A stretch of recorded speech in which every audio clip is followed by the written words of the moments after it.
Morning. Welcome in the house of the Lord. Winter is with us this morning. I'm just allowing some time for everyone to sign the GBV pledge as what was requested by Reverend. There's a copy for each one that you can sign on. And then Uncle Charles has signed already.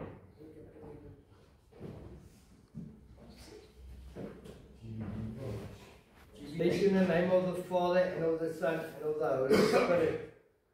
Let's pray. Almighty Father, unto whom all hearts are open, all desires known, and from whom no secrets are hid, cleanse the thoughts of our hearts and minds, that we may perfectly love you, and worthily magnify the holy name through the inspiration of the Holy Spirit. Amen. Amen.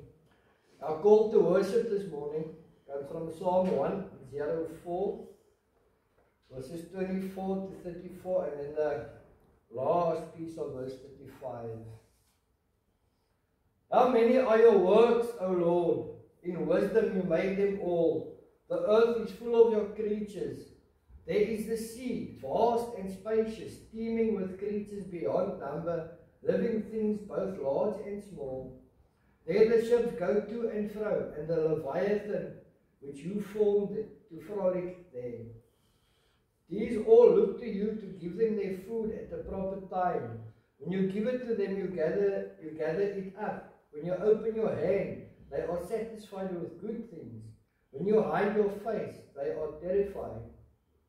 When you take away their breath, they die and return to the dust. When you send your spirit, they are created, and you renew the face of the earth. May the glory of the Lord endure forever. May the Lord rejoice in his works. He who looks at the earth and it trembles, who touches the mountains and they smoke. I will sing to the Lord all my life. I will sing praise to my God as long as I live. May my meditation be pleasing to him as I rejoice in the Lord. Praise the Lord, O my soul. Praise the Lord. This morning is a well-known event that we should know, as I'm sure we were taught in Sunday school. Genesis chapter 11, verses 1 to 9. Now the whole world had one language and a common speech. As men moved eastward, they found a plain in Shinar and settled there. They said to each other, "Come, let us make bricks and bake them thoroughly." They used brick instead of stone and tar for mortar. Then they said, "Come, let us build ourselves a city with a tower that reaches to the heavens, so that we may make a name for ourselves and not be scattered over the face of the whole earth." But the Lord came down to see the city and the tower that the men were building. The Lord said, "If as one people speaking the same language they have begun to do this, then nothing they plan to do will be impossible for them. Come, let us go down and confuse their language so they will not understand each other." So the Lord scattered them from there over all the earth, and they stopped building the city. That is why it was called Babel, because there the Lord confused the language of the whole world. From there the Lord scattered them over the face of the whole earth.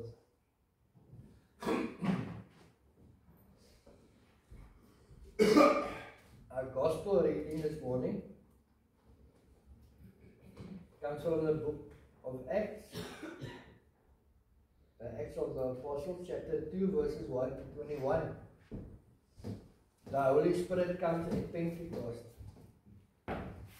When the day of Pentecost came, they were all together in one place. Suddenly a sound like the blowing of a violent wind came from heaven and filled the whole house where they were sitting. They saw what seemed to be tongues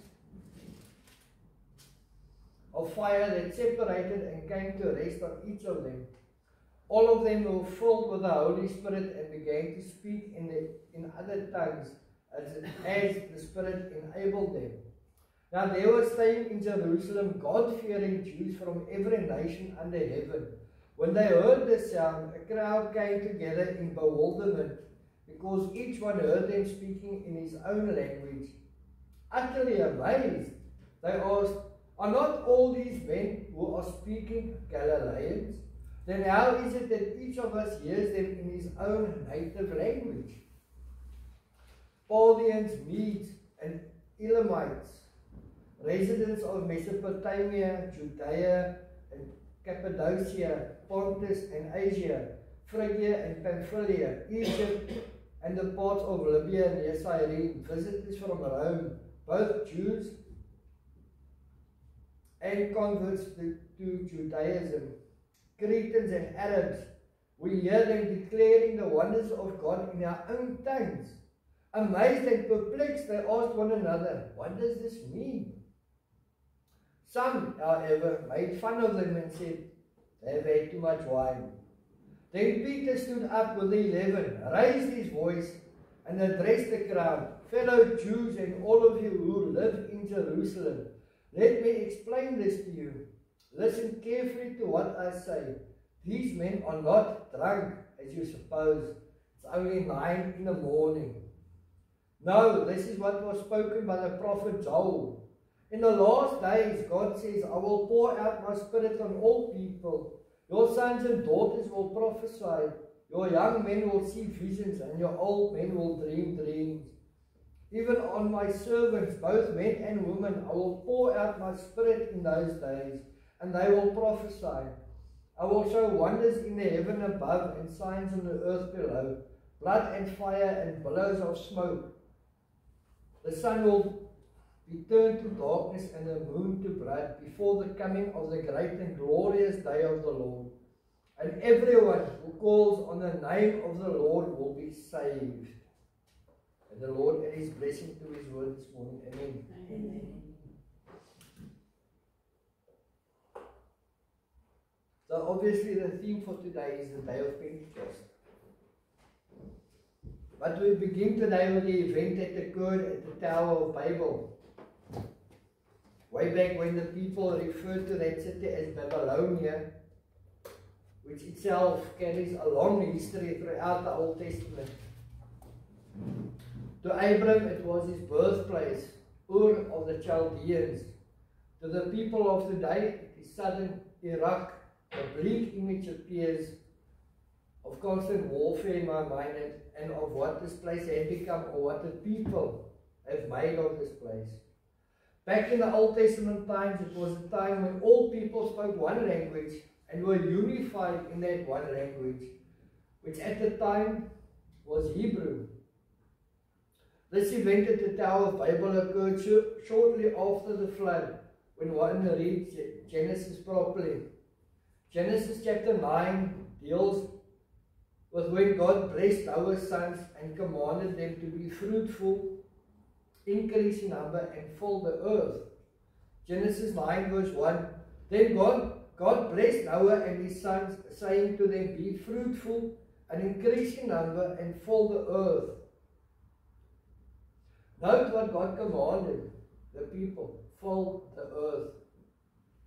Genesis 11 verse 2 reads, "As men moved eastwards, they found a plain in Shinar and settled there. Nice and comfortable piece of land between the Tigris River and the Euphrates River. Lush and green with plenty of water on both sides for crops, livestock and people. It sure looked like a good and proper place to settle and build a community. But one thing they lacked, even in their common language, was worshipping the one true God that created them. But they came up with an idea to make bricks and to bake them thoroughly to make it hard. But not rock hard, neither as hard as stone. Instead of mortar, they used tar, which is also known as bitumen or pitch, more commonly used for waterproofing, like what God instructed Noah to use on the ark. What good is waterproofing between bricks of a building when trying to make it stronger? One should use a good mortar. So what is the spiritual meaning of mortar? Mortar as a symbol of preparation and transformation. The mortar's function is a tool to transform raw ingredients into a usable paste, accentuates a spiritual transformation. In the biblical context, this transformation can be interpreted as God's refining process. Now let us see where everything went wrong for these people who spoke one language, the beginning of the end. Then they said, come, let us build ourselves a city with a tower that reaches to the heavens, so that we may make a name for ourselves. Otherwise we will be scattered over the face of the whole earth. All fine and well to build a city, to live, work, and thrive in, and giving thanks and praise to God for enabling you to do so. A tower as a landmark would be okay, like our tower where they began to build the bricks. It's a landmark. But to make a name for yourself, not so okay. So why is it not okay? One simple word, pride. This is what Jesus said about pride, Luke 11:9-14. Also a well-known parable. To some who were confident of their own righteousness and looked down on everyone else, Jesus told this parable. Two men went up to the temple to pray, one a Pharisee and the other a tax collector. The Pharisee stood by himself and prayed, God, I thank you that I am not like other people, robbers, evildoers, adulterers, or even like this tax collector. I fast twice a week and give 1/10 of all I get. But the tax collector stood at a distance. He would not even look up to heaven, but beat his breast and said, God, have mercy on me, a sinner. I tell you that this man, rather than the other, went home justified before God. For all those who exalt themselves will be humbled, and those who humble themselves will be exalted. You see, those who built the city and the tower wanted to make a name for themselves, forgetting about God, not exalting God. And so pride, the first of the deadly 7 sins, crept into their hearts. Pride is the swelling of the heart filled with self-importance, not sparing a moment of gratitude to God the Father. Then the tower they wanted to build so high that it would reach the heavens. This was a great human achievement, or a wonder of the world, that it was built with human hands and mud bricks or clay bricks and not stones. The sad part is that it was a monument to the people themselves rather than to God. We may build monuments to ourselves, wear expensive clothes, have big houses, drive a fancy car, or have an important job to call attention to our achievements. These may not be wrong in themselves, but when we use them to give us identity and self-worth, they take God's place in our lives. We are free to develop in many areas, but we are not free to think we have replaced God. God must always come first in our lives, because it is God that gives us everything we need to do what we must and can do. And we must always give God praise and thanksgiving for His faithfulness. The other mistake was their fear of being scattered all over the face of the whole earth, which was in direct conflict with God's covenant with Noah. As I mentioned earlier, God commanded Noah and his sons, be fruitful and increase in number and fill the earth. Their pride led them to sin, because they thought their new city was so wonderful and great, and they would make a name for themselves, excluding God from their plans. A huge, sad mistake they made. Now see what God did about this. But the Lord came down to see the city and the tower the people were building. The Lord said, if as one people speaking the same language they have begun to do this, then nothing they plan to do will be impossible for them. And that is where the evil creeps in. Even though God is omnipotent, He took the time to come down and look at what these people were up to. Because if they can do this, because by speaking one language, what else were they not capable of doing? As God so eloquently put it, then nothing they plan to do will be impossible for them. Man will always plan to do something to make his own name great under the disguise of something else, most of the time, and exclude God from those selfish plans. So what did God do about their actions? Come, let us go down and confuse their language so they will not understand each other. So the Lord scattered them from there over all the earth, and they stopped building the city. That is why it was called Babel, because there the Lord confused the language of the whole world. From there the Lord scattered them over the face of the whole earth.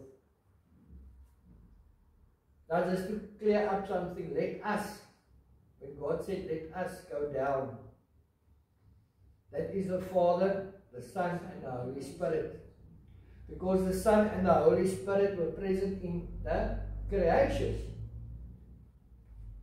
When we get to grips with John chapter 1,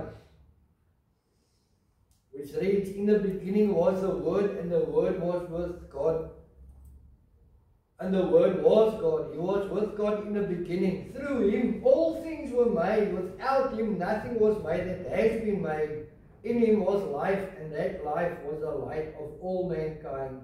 The light shines in the darkness, and the darkness has not overcome it. So God confused their language, and one can just imagine all the confusion in the building of this tower. Whereas before the one would say, pass me a brick, would now suddenly sound like gibberish.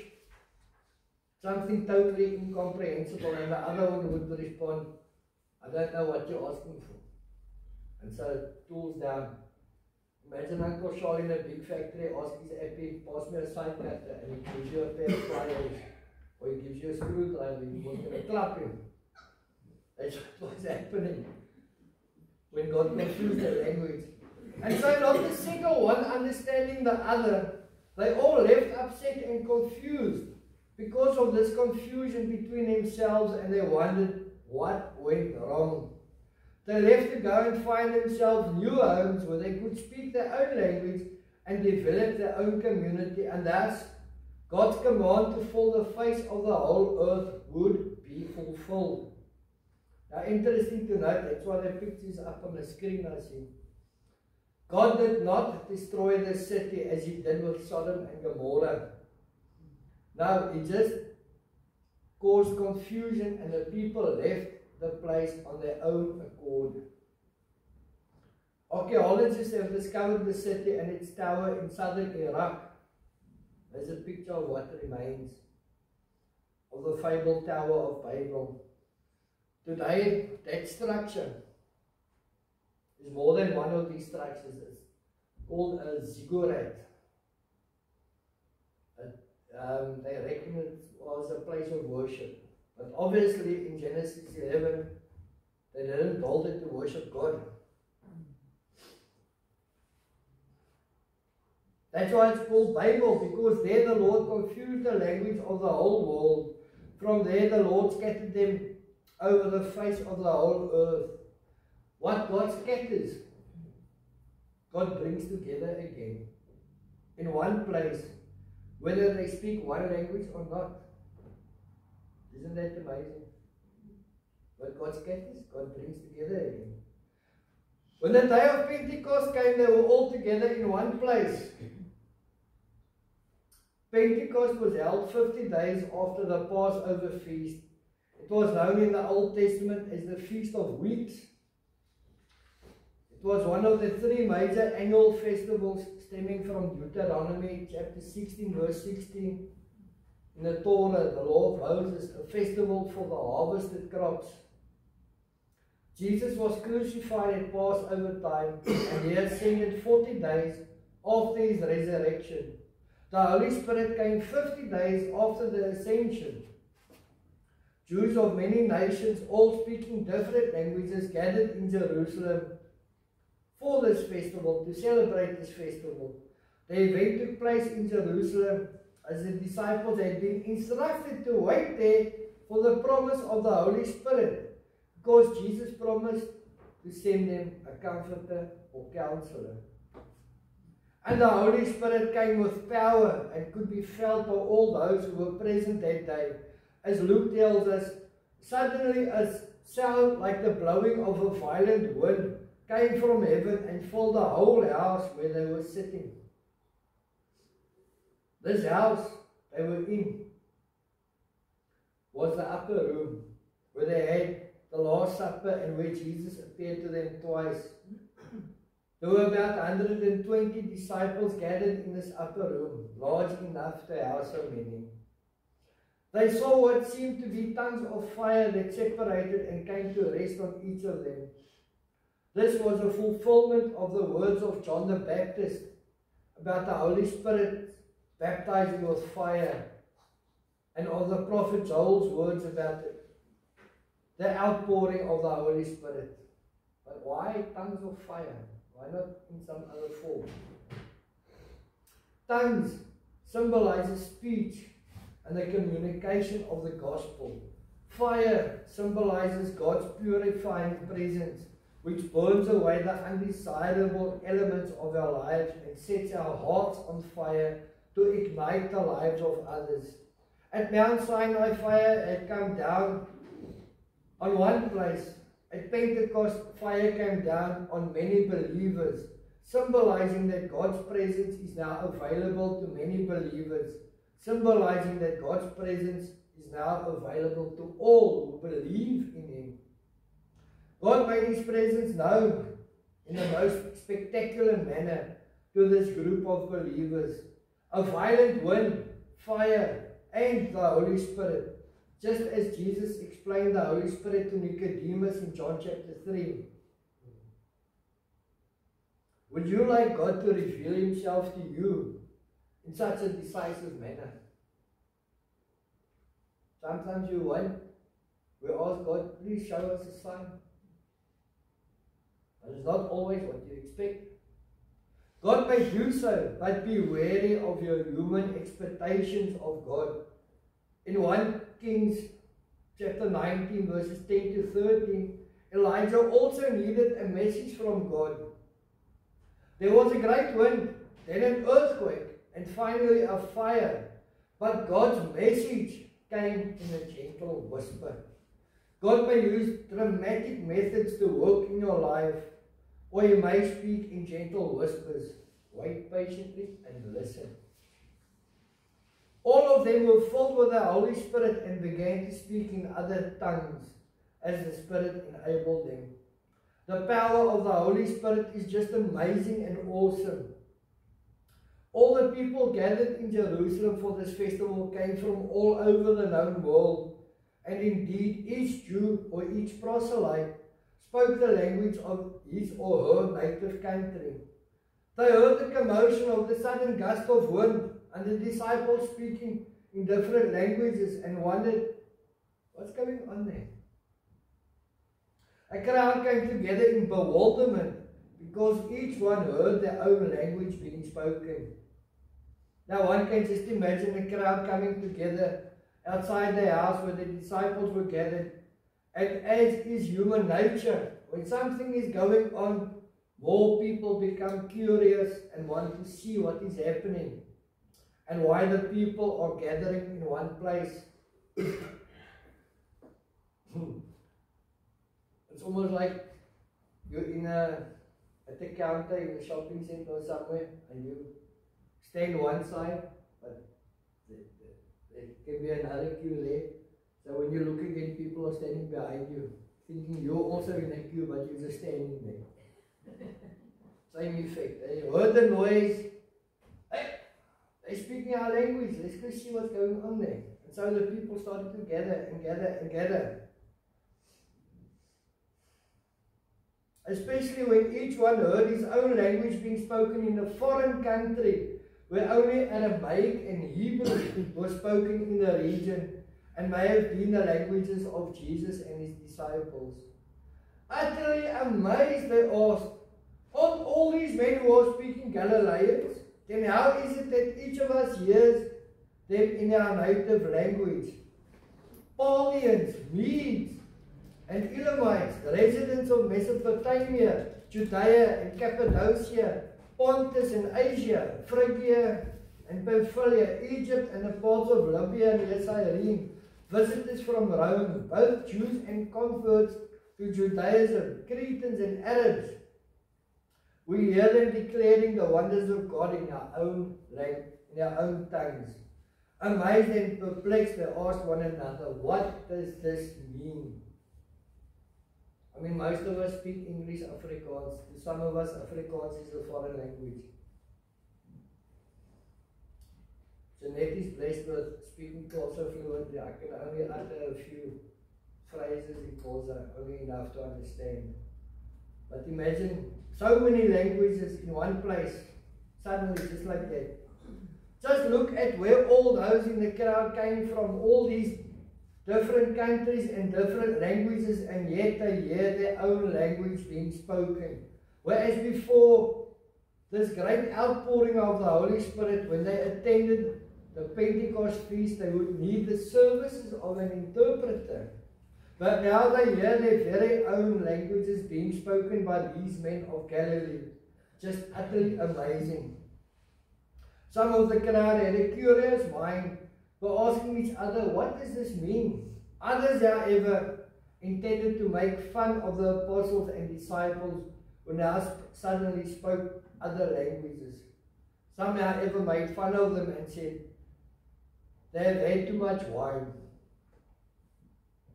And that is so typical of mankind, to make fun of an unexplainable situation driven by the power of the Holy Spirit,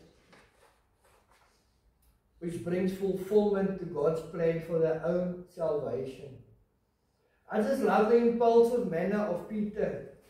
Not only impulsive, but taking the lead, as he always did when Jesus was still with him. Peter's response, then Peter stood up with the 11, raised his voice and addressed the crowd.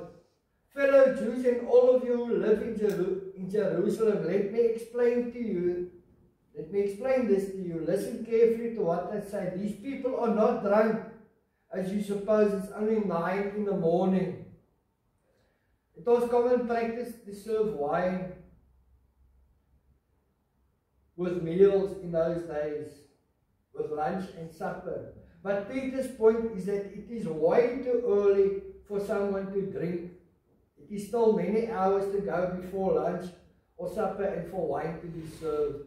It was also law not to have too much wine and get drunk, for being drunk changes the mind and heart of the person. So Peter corrects the people who were making fun of the work of the Holy Spirit and quoted from the prophet Joel chapter 2 verses 28 to 32. And Peter goes on, no, this is what was spoken by the prophet Joel. In the last days, God says, I will pour out my spirit on all people. Your sons and daughters will prophesy.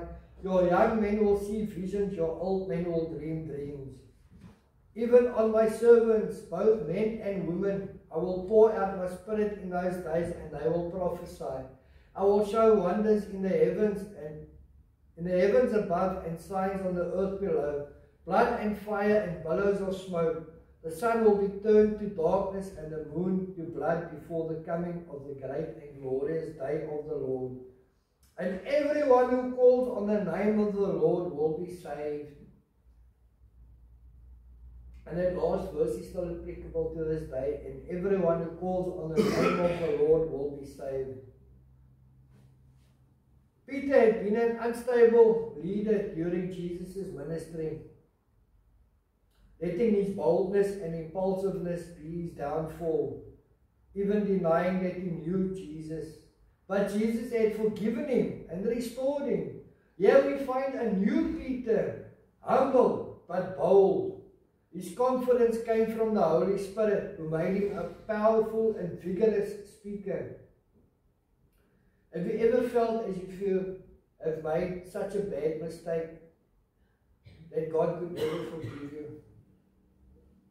No matter what sins you have committed, God promises to forgive you and make you useful for His kingdom. Allow God to forgive you and use you effectively to serve Him. We all will have a place to fill in His kingdom. Peter tells the crowd why they should listen to the testimony of believers, because the Old Testament prophecies were fulfilled in Jesus, because Jesus is the Messiah, and because the risen Christ Jesus can change their lives and ours too. Not everything in this prophecy of Joel was happening on that particular morning. The last days include all the days between Jesus' first and second coming, and it is another way of saying from now on. We are ever getting closer to the last days, to the end. So from now on, the last days means the same. The great and glorious day of the Lord denotes the whole Christian age. Even Moses yearned for the Lord to put His Spirit on everyone. At Pentecost, the Holy Spirit was released throughout the entire world to men, women, slaves, Jews, Gentiles. Now everyone can receive the Holy Spirit. So in conclusion, from settling in one place of comfort to being spread over the face of the whole earth, to being brought into one place for the purpose of the outpouring of the Holy Spirit upon men. The one common mistake mankind tends to make without realizing the mistake is selfish, foolish pride. Trying to make a name for oneself instead of making the name of Jesus be known to a sinful world. For God gives us the power to live. We live by God's word, by His breath blown into us at our birth, not by positive thinking, nor by our own works, but by the will of God alone do we live, and by the love of God do we live. And live for what? To make His glorious and wonderful name known throughout the whole world, to serve Him and Him alone. True, God will not always give us such miraculous signs and wonders as He did on the day of Pentecost, but much the same as God did with Elijah, He will and can do with you too. Speak in a gentle whisper. Speak to you in a dream that actually wakes you up from the deepest of sleep, which happened to me during the days of COVID. All we have to do is open our eyes, our ears, hearts and minds to receive what God is telling us through the Holy Spirit and testify to what was said to us. Remember, whatever sin you have committed, do not think that God will not forgive you. For God so loved the world that He gave us His one and only Son, that whoever believes in Him shall not perish but have eternal life. Now ever allow me to clarify something. Because the other preacher a few Sundays ago also said, there's no sin that cannot be forgiven. There's one. Thank you. That's the one. And that is if you blaspheme the Holy Spirit. But that's a sermon for another day. Today we celebrate Jesus and the outpouring of the Holy Spirit, that the good news of the gospel be spread throughout the world. Amen. Shall I have a last song?